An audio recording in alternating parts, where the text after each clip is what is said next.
Hey everybody, how you doing? Well, that's good. You're listening to PHLY Flyers. That's right, PHLY. My name is Bill Matz. I am your director of fun and games for the evening. It's actually the evening, like 4 o'clock. We can say evening. Exactly. I always said it, like when I was doing overnight show, it was like 2 in the morning. I'd be like, I'm your director for the, and people would call up, be like, it's like the morning or the middle of the night, right? See, I think the evening is... It kind of just the whole day. The evening is at any time, number one, when it's dark. Yeah. I don't care if it's past midnight. It's the evening when it's dark. And then when it starts to get less sunny, it's also kind of the evening. I am your director of fun and games for the evening. Joining me, as always, Philadelphia's #1 hockey beat reporter, Charlie O'Connor. How you doing today, Chuck? Doing good. Actually, just came right from Voorhees. So first time back in the facility, first time watching players on the ice in formal fashion. Charlie, a Philadelphia dweller, so he probably doesn't have to go to the burbs that often, as like this whole summer probably. Not really. How was that drive back into the city for you? It wasn't great. Basically got caught in 3 separate traffic jams. It has got here in time for the show, but not the best. It has been a goddamn mess for months. It's been awful. Their lanes shut down on the bridge, reformatting 42. It's insane. Anyway, you're not here to talk about this. We have a lot to get to with the Flyers today. It's always with the Flyers. When it rains, it pours. It's never one thing. It's not like rookie camp started. Let's talk about that. Mark Recchi's getting into the Hall of Fame. They painted the ice, which is apparently something people care about. So we're going to get into all of it. And I want to start out with the shout out my girl, Kelly Hinkle, my fellow Mark Recchi hater. Recchi getting into the Flyers Hall of Fame on January 27th. They announced today when the Flyers play the Bruins at home.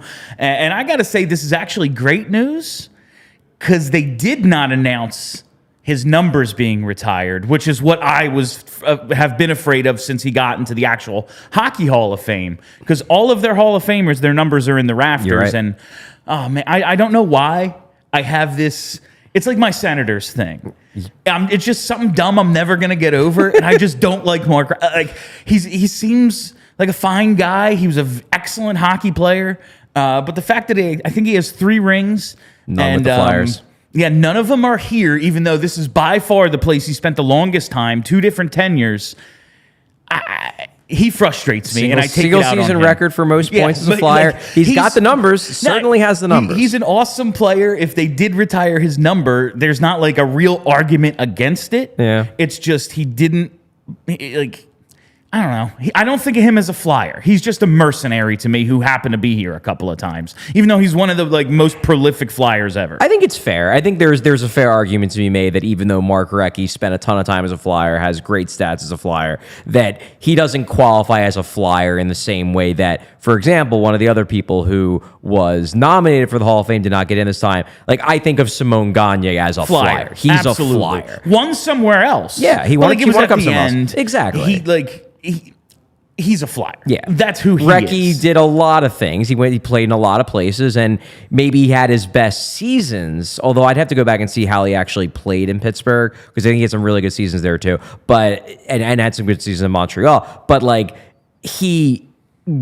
even though he played a lot for the Flyers, put up great numbers for the Flyers, he doesn't feel to me the same, I only think of it. It's kind of the same thing, as much as I love him, kind of the same thing with Roy Halladay, where it's like, yeah, he was great for the Phillies. Loved watching him pitch. One of the favorite people I've ever seen pitch live, but he's just as much, if not more, a Toronto Blue Jay than he's a Philly. He's a Blue Jay. Yeah. Like, we had him for a little bit, and that's that. Yeah. And the fact, and it was great. The fact that he might be the only one of that run to get their number in the rafters bothers me to no end.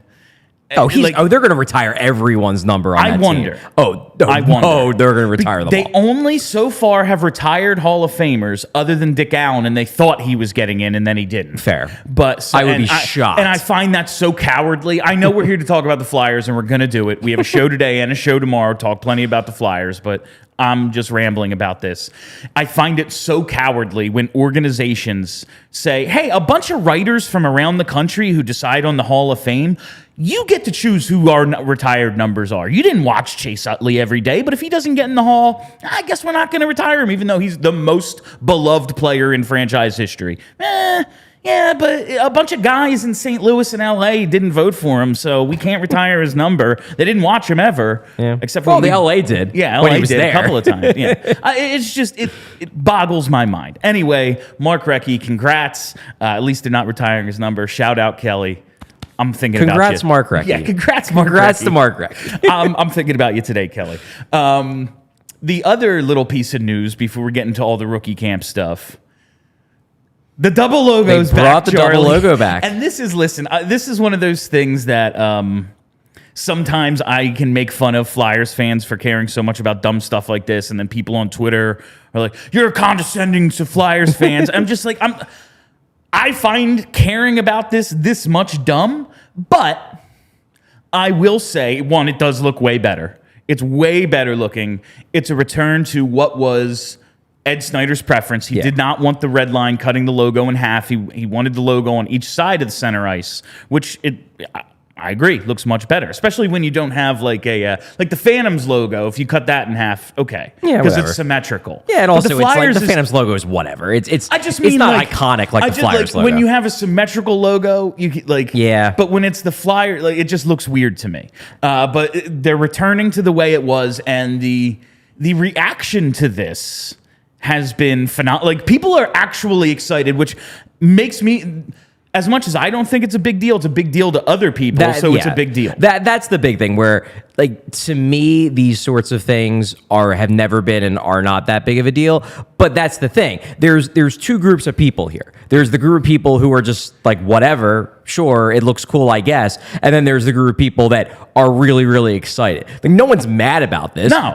So it was a no-brainer, which is why you think to yourself, why did you change it in the first place? Because all it was going to do was piss people off. There was going to be some people who are going to be like, whatever, who cares? No one was going to be excited that they changed it. And then a lot of people who are very much on the, we have to stay true to every single thing Ed Snyder wanted and every single part of the organization that Ed Snyder helped to build. The people that really, really consider that to be a core part of their Flyers fandom were going to be livid. So why did you change it? It's so easy to change it back. I'm glad they're doing it because it matters to people who are diehard fans, and I'm glad that they're getting what they want. I will say, it's one of those things that costs nothing. Exactly. If it's what the fans want, give it to them. Yeah. Because it's a little bit of goodwill. Yeah. The people, again, there's no one who's like, oh, this is a bad move. Exactly. And the people who absolutely hate Dave Scott and Valerie Camillo and that whole previous regime, you're getting your wish. Yeah, exactly. This is them undoing something that, to you, threw dirt on the name of Ed Snyder. Exactly. And so they're undoing it, and it's just a little bit of goodwill, and that's what teams in this position need to do. Yeah, you're going to be bad on the ice. Yeah. Throw the fans some goodwill. And now there's two logos for service dogs to use. Oh, I forgot about that one. Gee, it was, the perfect meme. The absolute. So that's that with the tangential stuff that's going on with the Flyers right now. So we have to get to day one of rookie camp, Charlie, and before camp even officially began, freaking hockey players, man. You know what hockey players like doing? Drinking beer and playing hockey. That's pretty much it. It's kind of their ideal life. They play an 82-game regular season, hopefully about 100 games if you get to the Stanley Cup final. No Flyers and unless they get traded at the deadline, isn't any worry about playing 100 games. But an 82-game regular season, there's preseason games, morning skates, practices. What happens when you get eliminated? Either you don't make the playoffs or you get kicked out early, you go to the World Championships. They just play hockey. The veterans showed up today and played a pre-practice scrimmage, which included the return of Sean Couturier and Cam Atkinson. Now, Couturier was practicing at the end of last year. They've been doing this. This was just the first time that the media was there because we're here for rookie camp. In front of everyone. Yeah, this is kind of the same thing that happened last year where, from what I've been told, well, not from what I've been told, we know last year that John Tortorella sent the letter that basically said, come back by September 1st or else. Well, I was told that another letter did go out. Again, this is a thing. Again, everybody pretty much was back by September 1st. And since then, they've been doing these kind of impromptu scrimmages just to get in shape for the Torts Camp of Death. So that's all really this was. I think what this was for fans, particularly of the online variety, is they've been told that the Flyers expect Sean Couturier and Cam Atkinson to be ready. They're healthy. We swear they're healthy. We're telling you they're healthy. This was the first time fans saw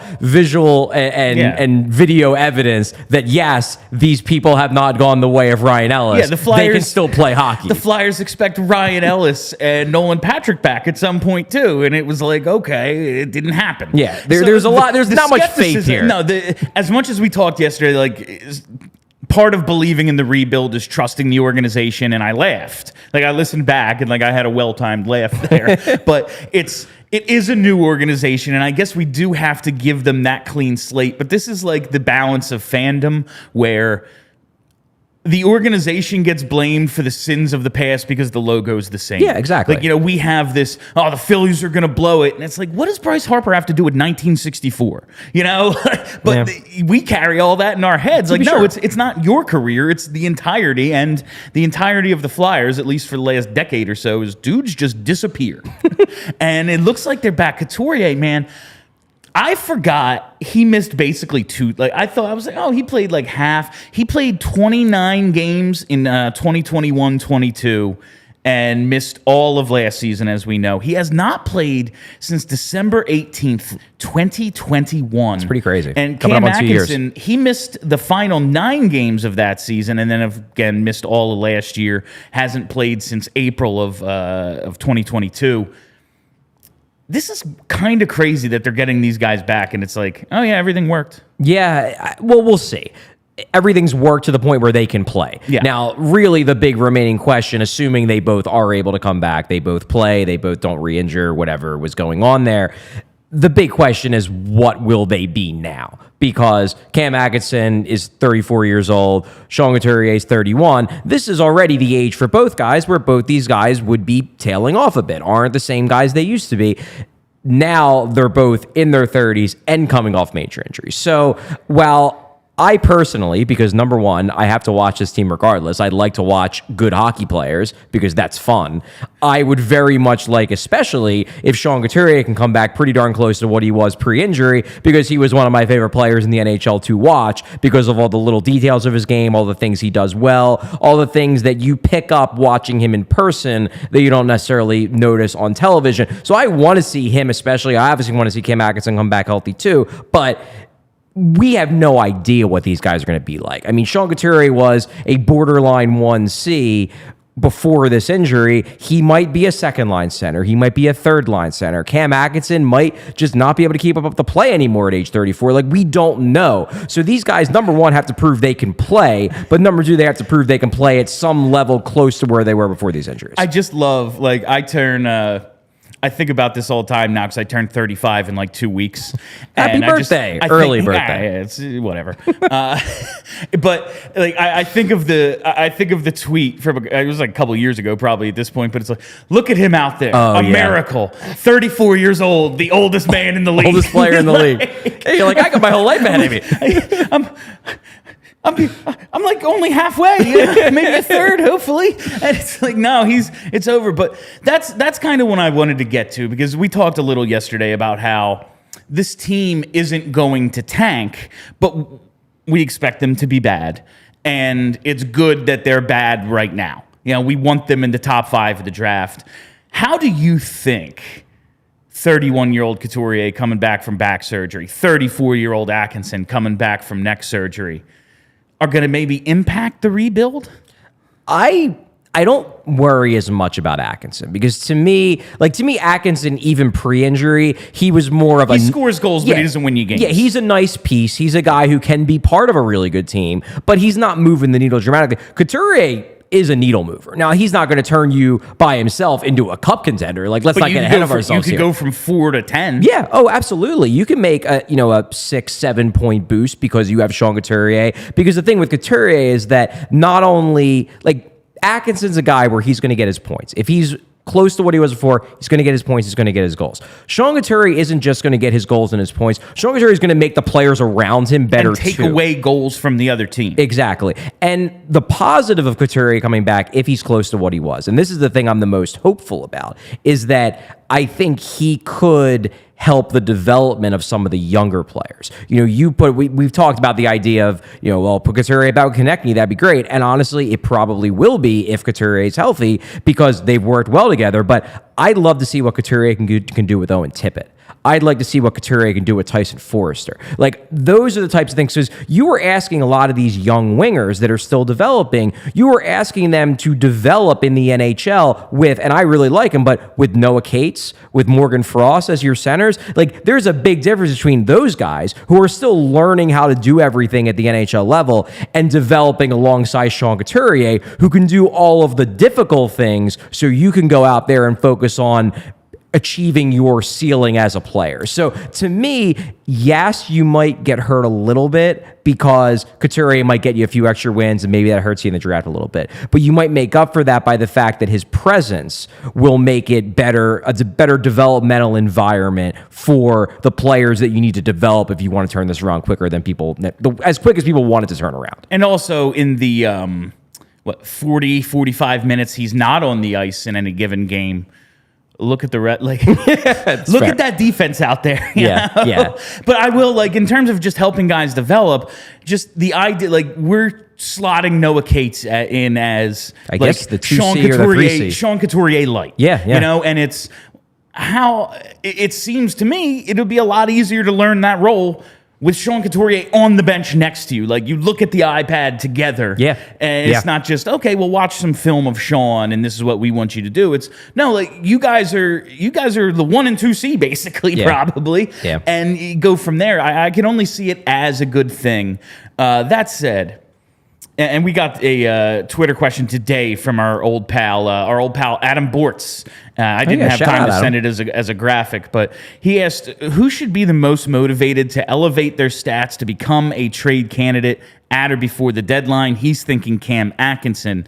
And that's looking at Sean Couturier, they so badly just need him to be healthy because he's in the second year of the 8-year, $7.75 million cap. He's functionally and logistically untradeable. Yes. Number one, because he's got so much time left on that deal. Number two, because he actually has a full no movement clause. Full no move until the 8th year in which he has a 10-team trade list with a huge, with 7.75 cap hit. He's not going anywhere, but I just think of Cam Atkinson. This year and next left on his deal, 5.875, and this is where only having the one retained salary comes in. To me, if Cam Atkinson has 5 goals in the first couple of weeks of the season, you're calling everyone. What do you want? What will you give us? He can kill penalties. He can score goals for you. Cam Atkinson's back.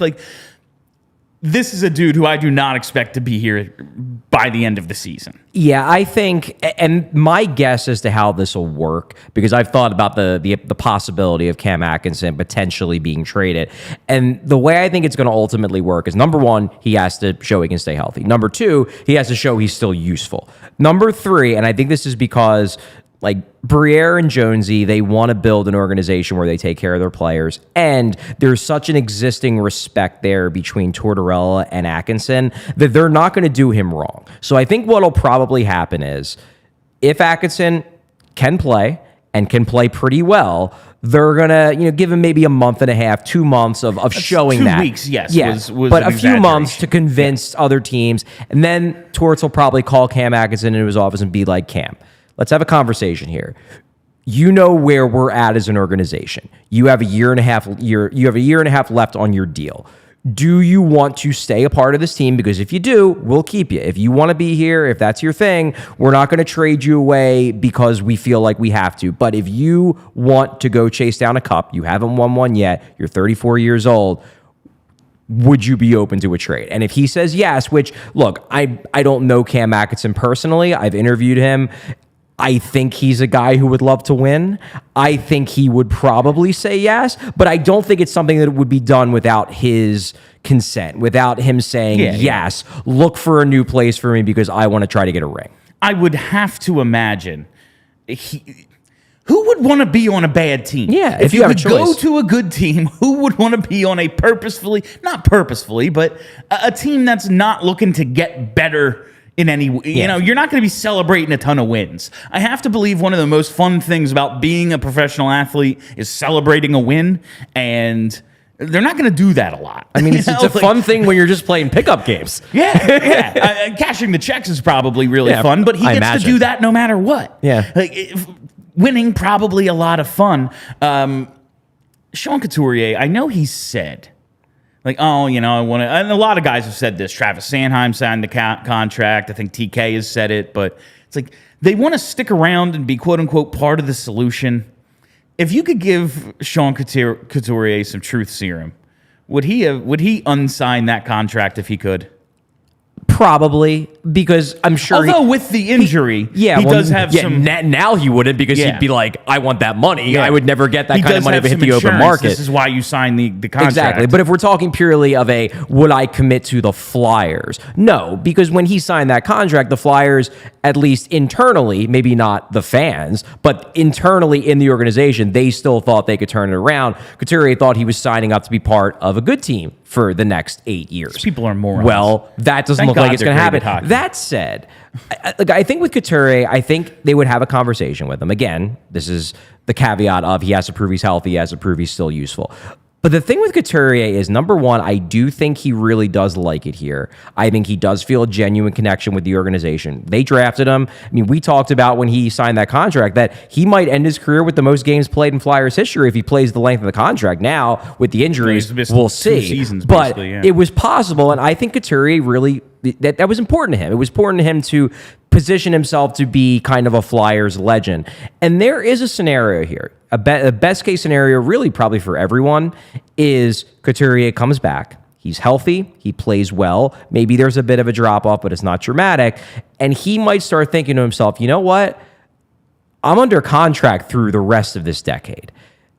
Why don't I stick around? I try to help this team develop, and then I still believe when I'm 35, 36, I'm still going to be a good NHL player, and then I could be a role player on the next great Flyers team with Matvei Michkov as the first-line right wing and Cutter Gauthier as the first-line center and all these great defensemen that we developed. He might think to himself, yeah, the next 2, 3, 4 years might be rough, but I want to see this through because they have to let me see it through. Yeah. They can't trade me, and I think the organization is going enough in the right direction that I want to be part of it. Now, obviously, a big part of that is going to be, can he still be good? And we'll see. And can he still be good 3, 4 years down the road? But honestly, NHL players always think they're going to be good forever. That's how you are a professional athlete. To me, there's like a balancing act, like Sean Couturier. Well, he's got better hands than I think people believe him to.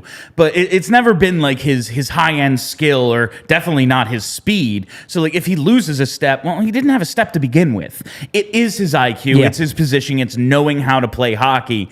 I can see him being like an overpaid Jordan Stahl type role player. Yeah, I could absolutely see that, And the cap's going to go up dramatically in the next few years. So suddenly, in 5 years, could he be overpaid at 7.75? Yeah, but he might not be ridiculously overpaid. But also in 5 years, hopefully your best player is on an ELC in his prime. Matvei Michkov. We said his name again. There we go. Check. So bet on us saying it, and I don't know if you can place it here, but I got to tell you about our friends over at DraftKings. That wasn't a great one. It wasn't in my head, it was good. It was like 6 out of 10. In my head, it was 5.5 out of 10. It didn't come out right. But football is back in full swing with another week of epic games. And who's got you covered on the action for every single one of them? It's DraftKings Sportsbook, an official sports betting partner of the NFL. New customers can bet $5 on football and get $200 instantly in bonus bets. Nobody's missing out on the action, though, this season. You always see these, I'm already a DraftKings customer. How does this help me? No. No one's getting left out here this football season. All DraftKings customers can take advantage of 2 new offers every game day this September. When there's football on, You got an offer, whether you're an existing customer, new customer, doesn't matter. So get in on the NFL Week 2 action with DraftKings Sportsbook. Download the app now and use code PHLY. That's code PHLY to sign up. New customers can bet just $5 and take home $200 instantly in bonus bets only on DraftKings Sportsbooks with code PHLY. The crown is yours. Here we go. Gambling problem? Call 1-800-GAMBLER or visit www.1800gambler.net. In New York, call 877-HOPE-NY or text HOPE-NY. In Connecticut, help is available for problems gambling. Call 888-789-7777 or visit ccpg.org. Please play responsibly. On behalf of Boot Hill Casino and Resorts in Kansas, you have to be 21 plus. Age varies by jurisdiction. Void in ONT. See sportsbook.draftkings.com/football terms for eligibility, terms, and responsible gambling resources. Bonus bets expire 7 days after issuance. Eligibility and deposit restrictions apply. Solid. Not bad. I did love the one commenter saying, Charlie, who's your bet on being the next captain? That's good. Props to you. I'm going to make that a shirt. That just puts it all together. Just to wrap up Sean Couturier, I am excited to see him back just because, we got to watch every game. Now, yeah, I hope they go 0-82 and get the first overall pick and things just keep falling in line for this team to be great in 3 years. But we got to watch every game. Exactly. It's really, really bad hockey when they're just out there, no idea what to do, stuck in the defensive zone the whole time. It's not an entertaining game. Hey, we all watched the 2021-2022 season, right? If they could work really hard for 3-1 losses, 3-2 losses, I'm fine with that. I just want to see a little bit of more competent hockey, and with Sean Couturier and hopefully Cam Atkinson as well, we're going to get that, but I don't think it's really going to kill the rebuild. No. I mean, their top pair is still probably Travis Sanheim or Rasmus Ristolainen. Okay? Let's inject a little reality into this conversation. Even need to, that's all. The top pair is Sanheim and Ristolainen. The end. Yeah, they're not going to win a ton of games. All right, so now let's go to rookie camp as Charlie did this afternoon. Chuck was there, just got here by the skin of his teeth thanks to all that NJ traffic. Gotta love it. What did they do today? Anything out of the ordinary? We actually got a good question from Savellin Forrest on Twitter that I didn't even think, but is Torts there? What were your takeaways? Is Torts there? It's a little hard to tell because the perch is so far away. I saw Danny Briere, obviously. I did not personally see Torts. However, that doesn't mean he wasn't there. I don't know if everybody knows this or not, but John Tortorella isn't the tallest guy in the world. So if he was on the other side of the perch, he would kind of be blocked by everyone else. Because he's an intimidating sort of you would presence. Think he's tall. You think he's 6'4", and he's not. No, he's well under 6 foot. He's like Danny's size. He's not a big guy. He's just scary. So it's possible he was there. Okay. I don't want to say he wasn't. I just did not see him.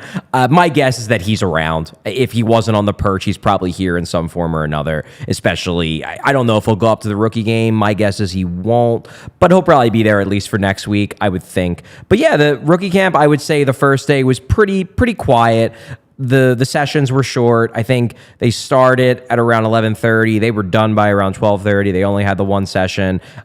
Just a lot of rushes. I think just in general, getting the guys back, shaking the rust off, getting them back on the ice. Get your legs under them. Yeah, so there wasn't a lot there. The games are the big thing. This is when the guys are going to be able to show, look at how much progress I made. I want to make a big push to make this team. And not everyone at this rookie camp is going to have a shot at making the team. There are 25 people at this camp, maybe 24. J.R. Avon, one of their lesser prospects. He didn't make our top 20 list, but he scored some points in juniors, so he's intriguing. We were told he did not skate today. We were told that he was getting some upper body issues looked at, that he's questionable for these games this weekend. But other than that, there's still 24 guys that are going to be able to play in these games.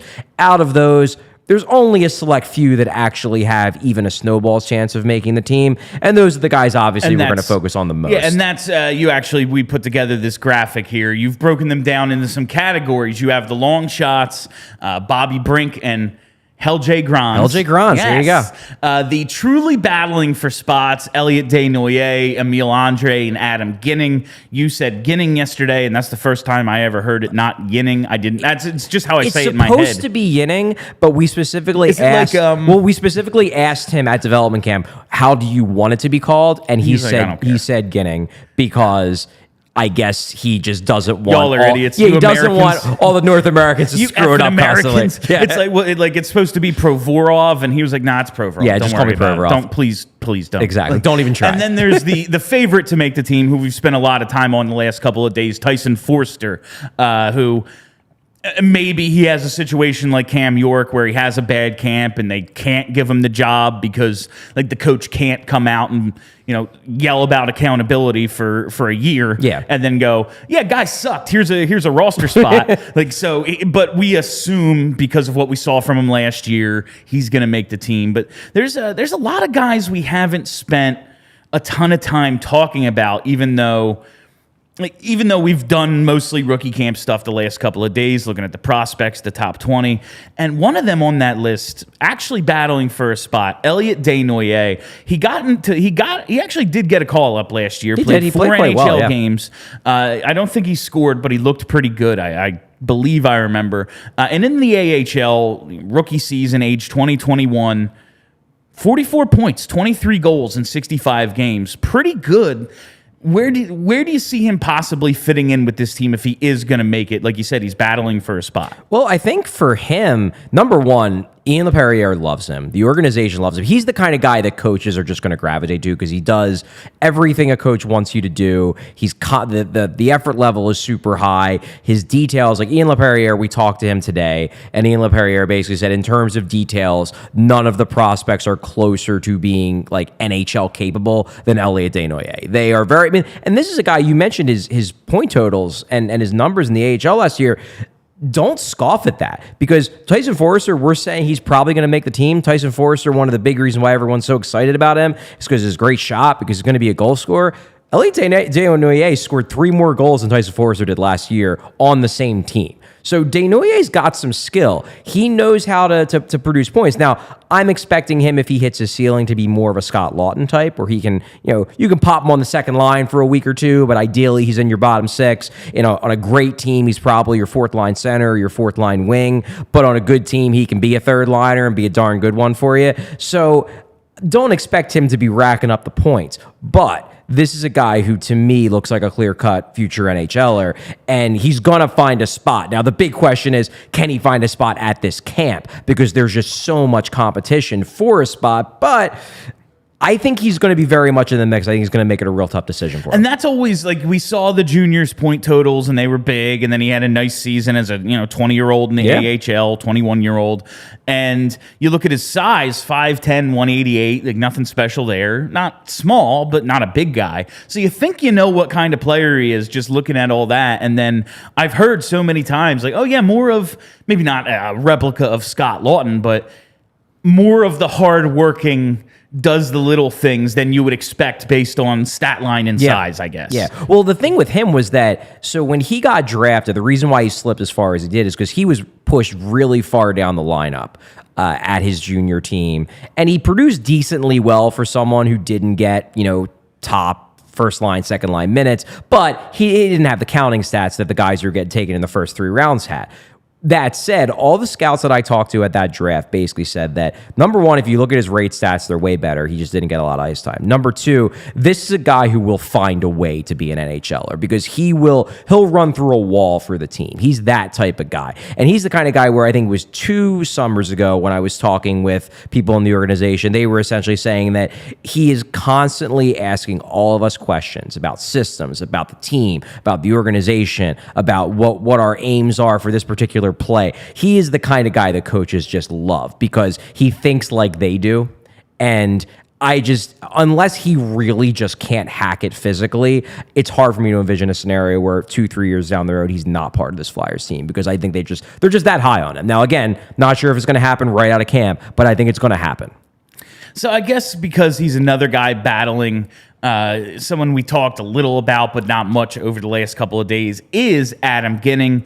23 years old, came over from Sweden last year. Actually did see an NHL game and played 68 with the Phantoms.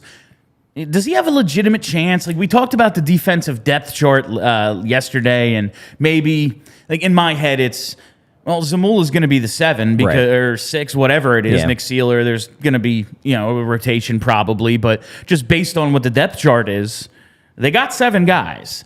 Is he going to maybe be a first call up? Maybe after Mark Stahl or someone gets traded, you bring him up. Like, what are we going to see out of Ginning this year? I think he's got a better chance to make this team than most people think. Because, and to be clear, like, I've long been an Adam Ginning skeptic, dating back to when he was drafted. I thought the pick was terrible. They used a second-round pick on a guy who has the ceiling of being, like, better Robert Haig. And to me, the second round isn't when you take guys like that. That's when you take guys in maybe the 5th round because they just don't have a ceiling of being an impact guy. But, and I think for a while, the organization, because he was taken in the last Ron Hextall draft.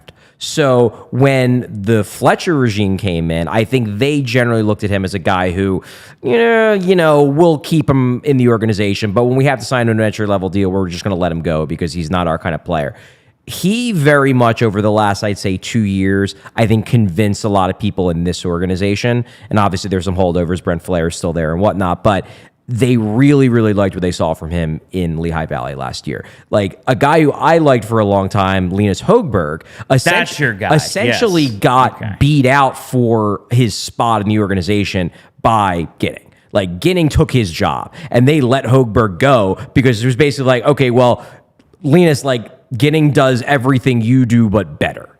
They really, really liked the pairing of Ginning and Ronnie Attard. They thought that pairing worked out really well in the sense of, Ginning letting Attard freelance and kind of being the stay-at-home stabilizing guy. So I think Ginning's got a shot. I really do. That said, if I had to put money on it, like, he strikes me as more of the first call-up kind of guy, just because it's a numbers game. You look at it, let's say the first pair is Sanheim Ristolainen, second pair is York Stahl, third pair on paper looks like it's Seeler Walker. Maybe Zamula kicks in there and pushes one of those guys to the bench. But Zamula's probably making this team. That means that if Ginning, if Attard, if Emil Andre, or if they're going to make the team, they got to push one of those 2 vets out of the lineup because aside from Zamula, who has to make the team because if they waive him, they might lose him for nothing.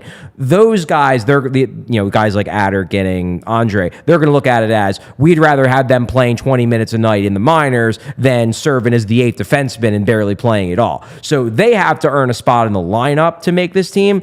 And I'm not saying it's impossible. There's a reason why I have guys like Andre and Ginning on my list as they're legitimately in the mix because, let's be honest, but they have to win a job. They have to win a job. And, like, Nick Seeler was pretty good for the Flyers last year. Sean Walker, he hasn't been great recently. There's a reason why LA dumped him, but he's been decent in the past. So it's not going to be like these jobs are going to be handed to these guys. They have to play really well. I just look at Ginning and I see a guy who the organization is very high on right now, who has a lot of momentum in terms of how people view him, in terms of how the Flyers view him, and I think he's going to get a much longer look than a lot of people think he might. We have a lot more rookies to talk about, but first we have to take a quick break so I can tell you about FOCO, Charlie. Got to tell you about FOCO. If you can't tell if you're watching the video stream, I'm a gear guy, right? Jersey, matching shoes, hat. I like my gear. Hey, the Eagles are playing I'm a tonight. fan. Yeah, it's game day. Yeah, exactly. And today is game day. Maybe you want to get some gear. There's no better place to do it than FOCO. They have the absolute best officially licensed gear for all sports and fandoms.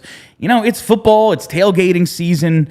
You're going to need some warm weather stuff. We've been talking, man. Red October's coming. Philly's going to the playoffs. Whether you need overalls, hoodies, hats, sunglasses, bags, it's everything you need for a game and for game day. Whether you're looking for team apparel and accessories or toys, collectibles, and novelty items, FOCO's got you, and they always have our back for Philly sports. So get some FOCO on your back because they have all of ours. So get the best gear around by using the link in the description of this show. And for all non-presale items, use promo code PHLY for 10% off. That's PHLY for 10% off at FOCO, your best place for the absolute greatest officially licensed gear and sports for all fandoms. Chuck, we have a lot of stuff like in the outline today. We're not going to get to it all. There's a lot of stuff to talk This about. is the beautiful part of the 5-day-a-week format. When there are things, when we don't get to them, we can tomorrow. You know, it's a great thing.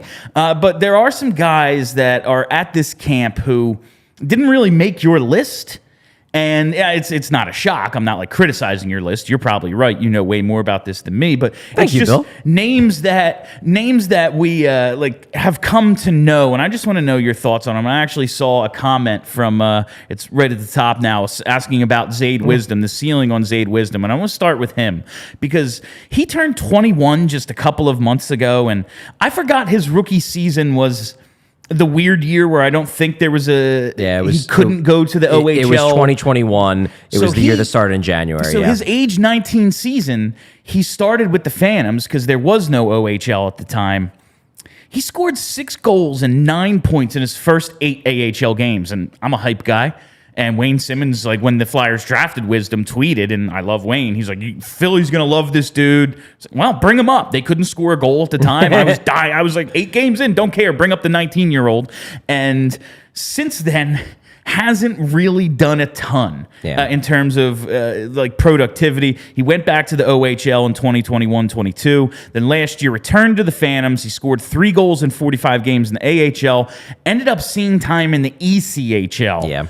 What's up with Zade Wisdom now that he's only 21 years old, but man, that ceiling we thought we saw a couple of years ago, I think has been lowered. So I think he's just had a rough last few years. I think obviously that run in the AHL, granted it wasn't as good of an AHL as it normally is because the league just was weaker with everything with the pandemic, and there were those taxi squads that weakened all the AHL teams. So it wasn't quite like you were dominating the real AHL, but 19 years old doing something in a pro league against legitimate pro players, pretty darn impressive.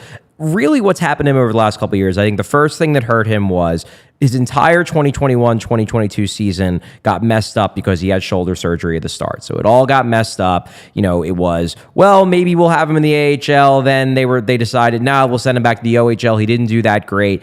From what I understand about last year, it got off to a really rough start in part because I think Wisdom kind of made a mistake. He really focused on bulking up last summer, and I think it actually took away from the strengths of his game. I think he might have overdid it a bit, and then he just got off to a bad start, ended up down in the ECHL, and it kind of was a lost developmental year. You're really hoping to see him take a step back this year. He didn't make our list. He was close. I think he might have been like 21st or 22nd, something like that. I still think there's something there, and I go back to, as you said, the way he played in the AHL, even if it wasn't the AHL, it was still the AHL. Let's be honest here. There's something there. This is a guy who was the line mate of Shane Wright, and he did a really, really good job in that role. I still think there's something there, but after the way last season went, after he wasn't able to stick with the Phantoms and ended up in the ECHL for a long time, you have to lower his stock. That said, I think what I've always been told about Zade Wisdom is that he's a guy that, like, you bet on him finding a way. This is a guy who has never had anything handed to him. And you can do it at DraftKings. Oh, my God. But seriously, this is a guy who has never had anything handed to him. He came up from an underprivileged background. This was a guy who, like, he's had to work for literally everything he's gotten. And the impression I've gotten from everybody who's talked to him, I've talked to him a little bit, but I've never done the big features that some of my colleagues have done on him. Basically just that, like, if there's a way, he's going to get the most out of his talent. So this is a big year for him in that I don't think he's pushing to make the team or anything like that, but he's pushing to kind of put himself back on the prospect map, and I'm rooting for him. I hope he's able to do it. I would really like that as well. It seems like a great story. I mean, as soon as you get the Wayne Simmons stamp of approval, you're my guy. And then when the Flyers can't score a goal and you have 9 points in 8 games, I'm demanding you play. Now you have my reputation on the line. So like I need him to be good, so I'm retroactively smart. That's how I look at it. That's how it works, right? Yeah, I think so. Yeah. Another dude not on your list, but 2021 second rounder, Samu Tuomaala. Samu Tuomaala, yeah. No points in 13 Liga games last year. He did make the list. He was just down low. He did. And then 27 goals, though, in 31 games in the Mestis League, which I assume is the next level down. Yeah. That's still a huge, 27 goals in 31 games is video game stuff. But where does he fit in here, organizational depth chart? Is he going to be a guy who maybe what he did last year is who he is, like one of those he's going to score a ton at the AHL and it's never really going to translate? Is there another level to his game? Like, what do you think of him? Well, he's another guy in my mind who's entering into a really important year, because the big thing that's been an issue for him in his first 2 post-draft seasons is that he really hasn't been able to find himself a home. The first year, he wanted to come over to North America. The Flyers were skeptical that he could actually hack it in the AHL. Played him in a few games. Then he ended up in limbo for a while. Then he went back over to Finland. It was a whole thing. Last year, they thought he was in a spot where he was going to get a lot of playing time. He was playing on a team that was coached by a former NHL player, Olli Jokinen. It just didn't work. It didn't work out. They were a trapping team.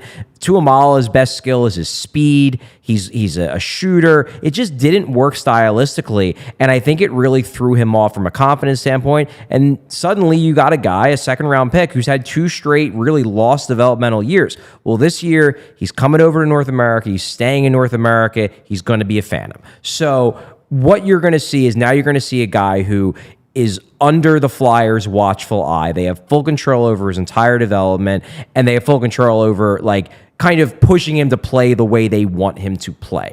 Now, I don't know if there's anything there. What I can tell you is he has NHL tools. He's an NHL caliber skater right now. He's got a legitimately good shot. I saw it on the ice today. I have a video that I might post later of him sniping one. I think it was high glove on, I think it might have been on Bjarnason, actually. So he's got some tools, and I liked what I saw from him in the development camp scrimmage. For anybody that watched that, anybody that was there, he really seemed in that 5-on-5 scrimmage, which slowly got cut down to 4-on-4, 3-on-3, whatever. He was simplifying his game. His big problem, I think, so far in his career is that he's a perimeter guy. He loves to shoot from all angles, and it's just not necessarily... that'll go over real well with the coach they have. It's not necessarily a style that's conducive to NHL play. The guy who was in that scrimmage, it was heavy on the forecheck, just harassing defensemen, trying to force turnovers, and then, he'd get his shots off, but he was attacking the high danger areas. He was kind of using that speed in a gritty way. And to me, if he's going to make it at the NHL level, it's not going to be... If he was going to be a first or a second liner, we would have seen it by now. So if he wants to make it in North America, if he wants to be an NHL player, it's going to have to be as, maybe almost and I hate to use this because it cuts down on the ceiling, but he could be like a Darryl Powell type. A guy who's real fast and just annoying, just an annoying player to play against. And if he can do that, I think the tools are there. The question is whether he can actually change his mentality away from I'm a goal scorer to I'm a role player. And that's so many role players have to make that distinction at some point in their career, because you're in the NHL. You have probably been the best player on your team, one of the best players on your team your entire life. So is everyone else here, dude. So if you're going to be that 3rd or 4th liner, that guy who grinds and does those things, it's a decision you have to make. It's not, no one's born with that naturally. Everyone wants to be great. Well, Connor McDavid's in this league, dude. So good luck. You're not better than you him. Ain't that. You're going to have to do something else to make it here, and hopefully he makes that decision. A couple more people I want to get to on this on the list that I prepared. Oh, yeah, Mason Millman.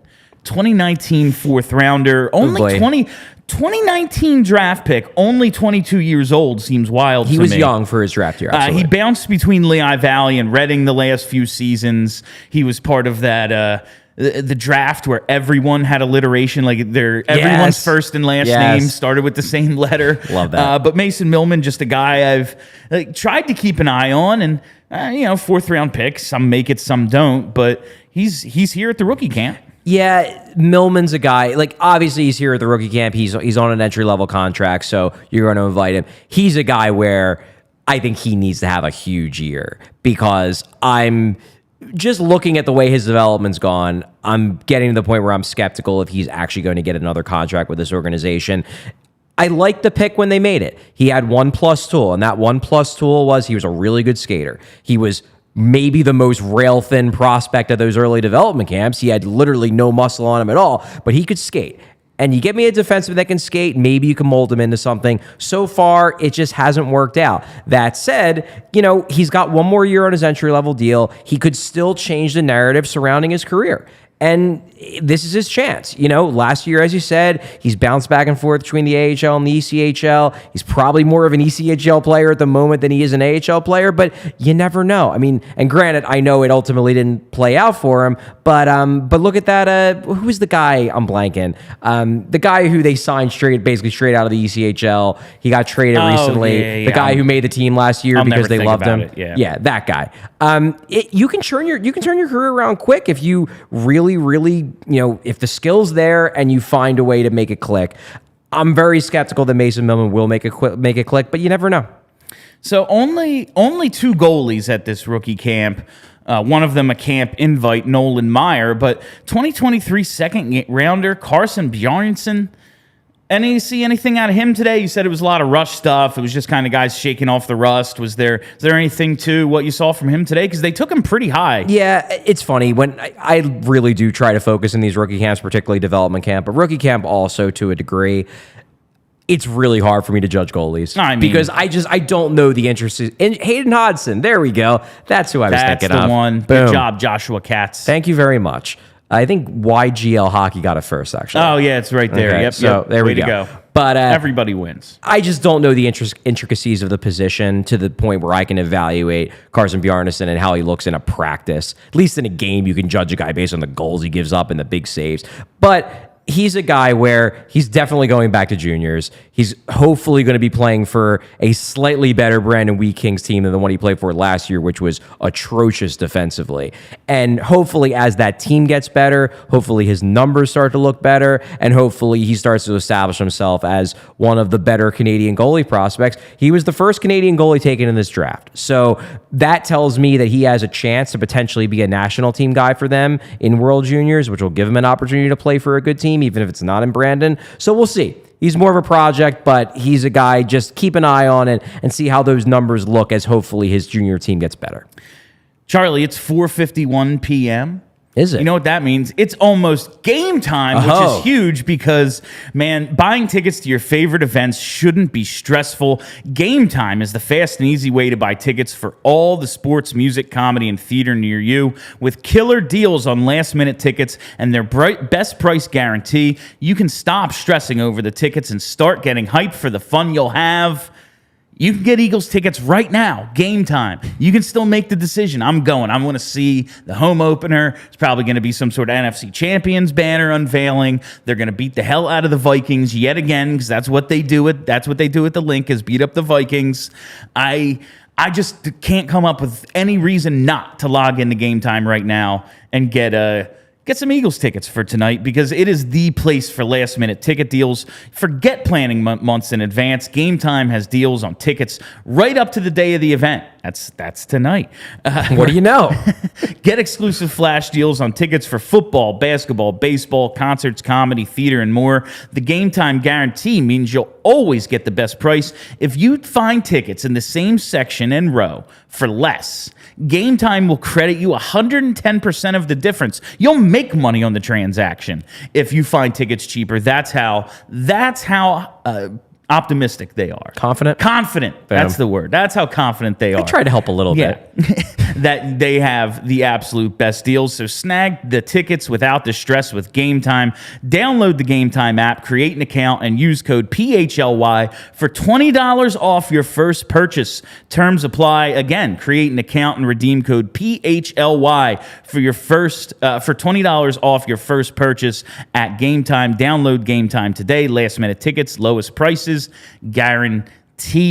All right, to wrap up today, Chuck, just a few mailbag questions. Now, we will be back tomorrow, 2:30, to get into even more rookie camp stuff. It'll be, they have a morning skate tomorrow. They will have a morning skate. And then the first of the two rookie games up in Allentown Friday night and Saturday. Yep. So it's going to be, there's a lot going on with the Flyers all of a sudden. I'll be stopping off at the studio, do the show, and then put on a suit, hop in the car, and drive up to Allentown to catch that game. So we're going to start out with a question from Marshall Morrisal. He says, you and Charlie talk about when the Flyers are good, Torts won't be their coach.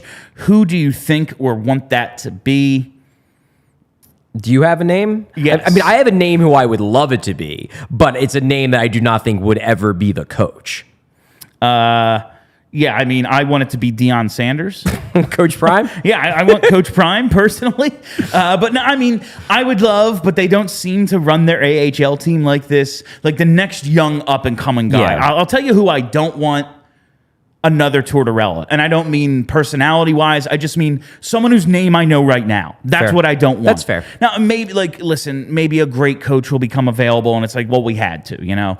But I want a coach who will grow with the team. Like, this is going to be a young team with high expectations at some point, and I want a coach. He doesn't have to be 24 years old. That's not what I'm saying. It would be funny. But I just want a guy who will grow with the team, like has happened in Tampa. That's what I want. Or like has happened in Colorado. I think that's fair. And I would say that most likely that would be my answer as well, because you want a guy who has new ideas, who has a fresh approach, who can connect with his players. Like, look, these guys are all going to have suffered through the John Tortorella era. Hopefully they'll be better players for it because they were pushed. But I do think that the way that NHL coaching is moving, the direction it's moving, is away from guys like Tortorella and towards guys who are a little bit more, I hesitate to use the term nice, but just are a little bit more about like fostering a positive relationship with their players rather than challenging them and yelling at them. Now, I'm not saying that I'm not saying that Torts' way can't work. No, yeah. I'm just saying that like he's kind of going the way of the dodo. That's just the way it is. That's the way that the game is trending. That's the way that the players, those are the types of guys that the players tend to respond to better. So that I would generally speaking agree with you. The only exception, and as I said, I do not think he would ever take this job because I don't think he will ever. I think if he ever leaves where he's at now, I don't think he would coach anywhere else. I would take Rod Brind'Amour in a heartbeat. Yeah. Heartbeat. I mean, he's all of our, one, he's a great coach. Two, he's the one that got away. Yeah, exactly. Like, we've always wanted Rod to be the coach of this team if you could get him, but it seems like he's got a pretty cushy gig. Yeah, it basically seems that if he's not coaching in Carolina, he's not coaching. Yeah, I would bet that's the way it goes. But you never know. It's the Flyers, man. Yeah, you know what? Maybe they really do restore the culture of everyone coming back. Exactly. If anybody could convince Adam Rod Oates, Brind'Amour to coach somewhere not Carolina, you would think it would be like Jonesy and LeClaire and all the guys that played with like him. His teammates. Well, I guess he never played with Jonesy, but he definitely played with LeClaire. Yeah, no, I don't think I don't so. think there was any overlap there. But there's plenty of people in the organization that did. I'm sure Jonesy knows him. Jonesy knows literally everyone. From Jared at JB PHI. And this is something we talked about a little yesterday, but I just blurted it out because I wanted to. Last year, all but 2 playoff teams had a 40-goal scorer on the roster. Who will be the Flyers' next 40-goal scorer in a season? And is he on the 2023 opening roster? Is he in the system? I think that it's possible that both Owen Tippett and Travis Konecny could hit 40. I think they both have the ability to. TK plays the full year. Like, considering the usage, I would bet he has a good certainly chance. could. But I'm going to go, I wouldn't say off board, but I'm going to guess Cutter Gauthier. Cutter will be the first. Oh, wow. I mean, I really want it to be Owen Tippett. And, like, if it's Konecny, fine. Could be Forrester, too. In my head, like, Konechny's getting traded, even though I'm not sure if he is or not. But I really want it to be Owen Tippett because I just really like this kid. The way he stepped up last year and really responded and everything that went down. So I'm hoping it's Tippett. I'm hoping it's this year. But it would be cool if it was Cutter. I like him a lot. I think Cutter absolutely has 40-goal talent. And especially given the fact, like, the way the game is changing with guys having more space, you put a 6'2", 6'3" guy on the ice with the way they call the game now who has his shot, who can create space for himself. I mean, I'm expecting him to score a lot of goals in the NHL.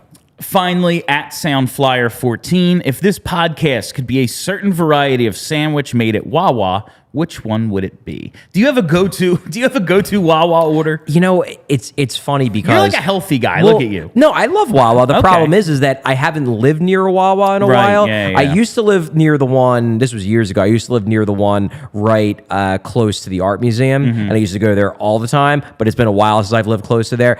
I don't know. You know, I can see Wawa from my driveway. Yeah, like, I don't know. Maybe just like a classic Italian hoagie. You know, we play to the hits. I don't know. You got a better idea? My go-to is what I'm gonna say, and it's the breaded chicken finger sandwich. Okay. Buffalo ranch, pepper jack, onions, pickles. Okay. That's my go-to every single Any time. reasoning for that? Because it's delicious. I mean, it was like, well, I'm wearing an Eagles jersey, so got to have the green pickles. Yeah, exactly. You know, I don't know. What would have orange? Would there be? Is there a buffalo sauce? Okay, is the orange. buffalo There you sauce is go. orange. So there we go. All We right. got something there. Yeah, the pickles are green for the Eagles. Yeah. There's something there. Something there for everybody. I just wanted to say Just like us, something there for I just wanted everybody. to say what my sandwich was. All right, that is all the time we have for you on PHLY Flyers for today. We will be back tomorrow at 2:30.